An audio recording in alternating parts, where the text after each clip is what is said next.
Մեծարգո փոխվարչապետ, հարգելի գործընկերներ, էկոնոմիկայի նախարարության շարունակական նպատակն է շուկաների դիվերսիֆիկացումը, մեկ շուկայից կախվածության նվազեցումը եւ հայկական ապրանքների դիրքավորումը համաշխարհային շուկայում։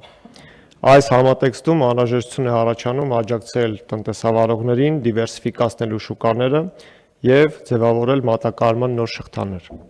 Սույն նախագիծը ջերմատնային արտադրության, թարմ պտուղ բանջարեղենի եւ ծաղիկների արտահանման աջակցության միջոցառում է, որի շրջանակում արտահանվող որոշ հիմնական ապրանքային խմբերի նկատմամբ սահմանվում է արտահանված ծավալի համար փոխհատուցում հետեւյալ սահմանաչափով. ելակի յուրաքանչյուր 1 կիլոգրամի համար 770 դրամ, լոլիկի յուրաքանչյուր 1 կիլոգրամի համար 275 դրամ,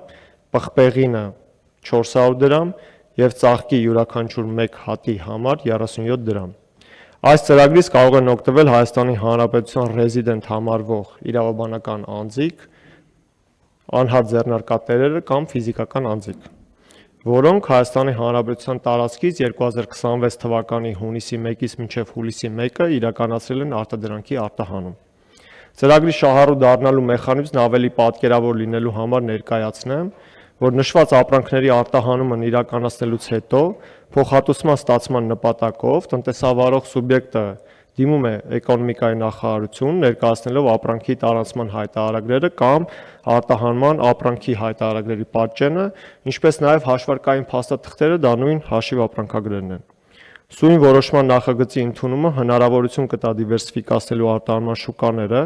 որը կնպաստի կազմակերպությունների բնականոն գործունեության ապահովմանը։ Արտահանման դինամիկայի վերլուծությունը պարոն փոխվարչապետ ցույց է տալիս, որ այս ծրագրի շրջանակում հունիս ամսվա ընթացքում կարտահանվի ավելի քան 4250 տոննա բանջարեղեն եւ ելակ, ինչպես նաեւ շուրջ 10 միլիոն հատ ծաղիկ։ Նշեմ, որ այս աջակցության միջոցառման ժամկետը սահմանված է 1 ամիս ըստ անհրաժեշտության այն վերանայվելու սկզբունքով։